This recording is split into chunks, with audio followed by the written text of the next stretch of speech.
بسم اللہ الرحمن الرحیم۔ قیامت پاکستان کے ساتھ ہی جنگ چھڑ گئی۔ دنیا میں ایسے ممالک کی تعداد بہت کم ہے جو اپنے قیام کے فوری بعد ہی بیرونی حملوں کا شکار ہو گئے۔ پاکستان بھی انہی ممالک میں سے ایک ہے۔ قیامت پاکستان کو ابھی 2 ماہ ہی گزرے تھے کہ بھارت نے کشمیر پر حملہ کر کے پاکستان کو ایک انچاہی جنگ میں دھکیل دیا۔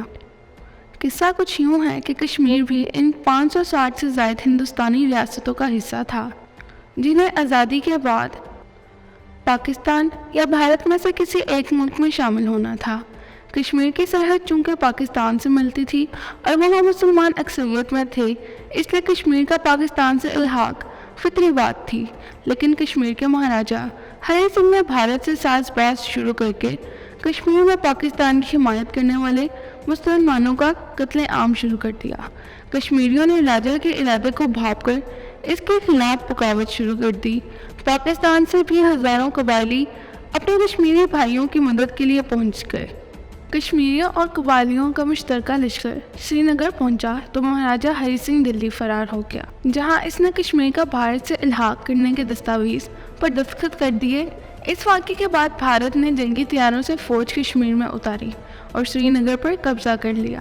اس وقت پاکستان کے وسائل سے مرہون فوج کے برطانوی سربراہ جنرل ڈگلس گریس نے قائد اعظم کے واضح احکامات کے باوجود کشمیر میں بھارت کے مقابلہ کرنے سے انکار کر دیا۔ تاہم بعد میں بھارت نے جب کشمیر پر اپنا قبضہ مستحکم کر لیا تو جنرل گریس کو فورس بھیجنے پر کوئی اعتراض نہیں رہا، لیکن ظاہر ہے اب بہت دیر ہو چکی تھی۔ پھر بھی پاک فوج نے گلگت بلتستان اور آزاد کشمیر کا کامیاب دفاع کیا اور یہ جنگ جاری تھی کہ بھارت اس معاملے کو اقوام متحدہ نے کشمیر میں ایک قرارداد منسوخ کی۔ اس قرارداد میں ایک ناانصافی یہ کی گئی کہ بھارت کو جاری قرار دینے کی بجائے الٹا پاکستان سے کہا گیا کہ کشمیر سے فوج واپس بلائی جائے۔ قائد اعظم نے یہ قرارداد غیر منصفانہ قرار دے کر مسترد کر دی۔ تاہم ان کی وضاحت کے بعد وزیر اعظم لیاقت علی خان اس قرارداد کے تحت جنگ بندی پر آمادہ ہو گئے اور 1 جنوری 1949 کو کشمیر میں جنگ بندی ہو گئی۔ اب یہ ایک آزاد ریاست جو بے سر و سامانی کی حالت میں جنگ میں تھی، اس پر ایک اور سانحہ ٹوٹ پڑا۔ 1948 میں ایک طرف پاکستان بے سر و سامانی کے عالم میں حالت جنگ میں تھا، دوسری طرف بانیہ پاکستان شدید بیمار ہو گئے، لیکن بیماری بھی انہیں گورنر جنرل کی حیثیت سے پاکستان کی خدمت کرنے سے نہیں روک سکی۔ قائد اعظم کے دور حکومت میں پاکستان کی مشکلات بے پناہ تھیں مگر حوصلے جوان تھے۔ اس دور میں مالی مشکلات کے ساتھ 70 لاکھ مہاجرین کا اضافی بوجھ بھی پاکستان کے کاندھوں پر آن پڑا۔ ان سب مشکلات کے علاوہ ایک اہم مسئلہ یہ تھا کہ آزادی کے وقت پاکستان کا کوئی آئین نہیں تھا، چنانچہ 1935 کے برطانوی آئین کو ہی معمولی تبدیلی کے بعد پاکستان میں نافذ کر دیا گیا۔ پاکستان 30 ستمبر 1947 کو اقوام متحدہ کا رکن بنا۔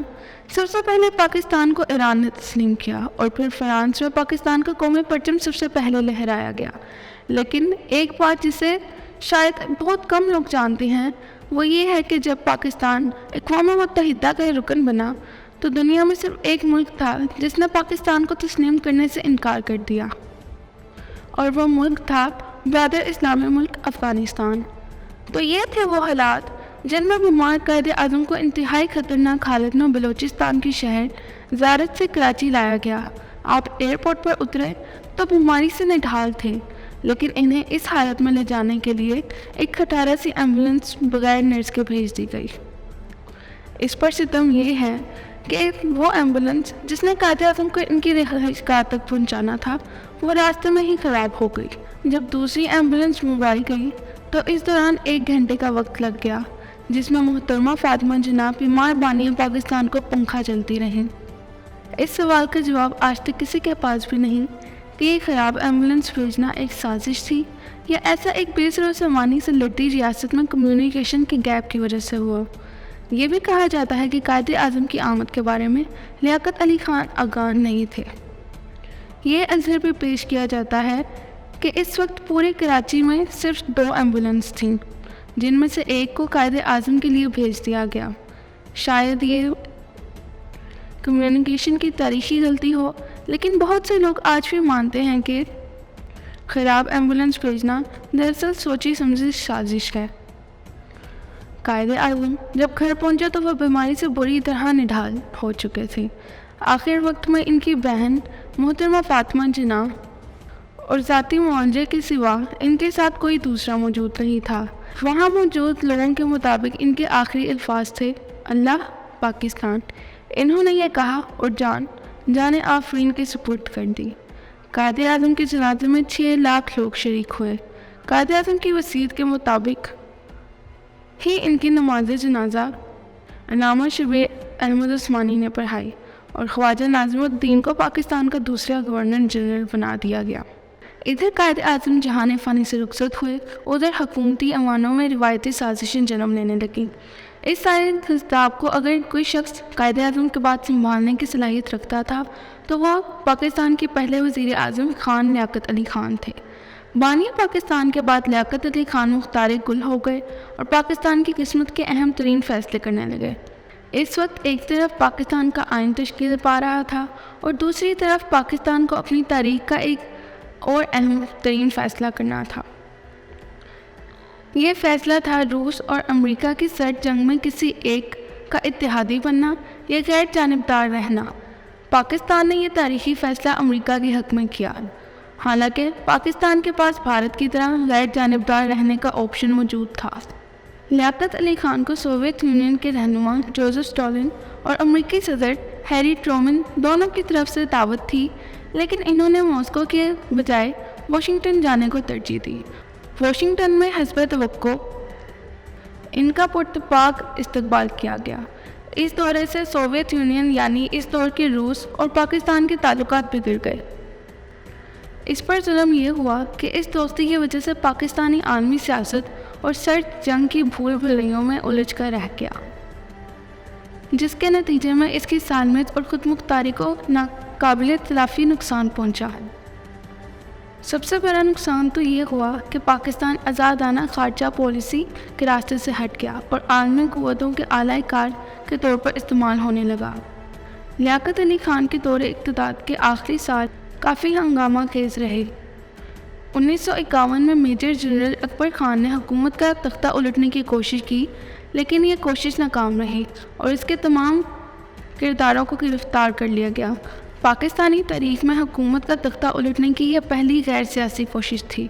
16 اکتوبر 1951 کے دن لیاقت علی خان راولپنڈی میں مسلم لیگ کے جلسے سے خطاب کرنے کے لیے اسٹیج پر آئے۔ جلسے کے شرکاء میں کھڑے سید اکبر نے وزیر اعظم پر گولی چلا دی۔ گولی سینے پر لگی اور پاکستان کا پہلا وزیر اعظم ہزاروں لوگوں کے سامنے دن دہاڑے قتل کر دیا گیا۔ کہا جاتا ہے کہ لیاقت علی خان کے آخری الفاظ تھے، اللہ پاکستان کی حفاظت کرے۔ اس پر ظلم یہ ہے کہ قتل کی تفتیش کے لیے جو پہلا ثبوت میدان میں موجود تھا، یعنی گولی چلانے والا سید اکبر، اسے موقع پر پولیس نے ہلاک کر دیا۔ اس قتل کی تفتیش انتہائی غیر سنجیدگی سے کی گئی، جس کا ایک ثبوت یہ ہے کہ جب لاہور ہائی کورٹ میں قتل کیس کی فائل پیش کرنے کا حکم دیا گیا تو ایڈیشنل ایڈوکیٹ جنرل نے حیرت انگیز جواب دیا۔ اس نے کہا، مائی لارڈ، لیاقت علی خان کا قتل کیس کی فائل گم ہو گئی ہے۔ اس قتل کی پوری تفتیش تو کبھی نہ ہو سکی، لیکن اخباروں میں ایسی خبریں آتی رہیں کہ لیاقت علی خان کے قتل کے پیچھے امریکہ اور افغانستان کے ہاتھ ہیں۔ سیاسی ماہرین کہتے ہیں کہ اگر پاکستان کے پہلے سیاسی قتل کی تفتیش درست انداز میں کر لی جاتی اور قانون کے مطابق سزائیں دی جاتی تو پاکستان کی تاریخ مختلف ہوتی۔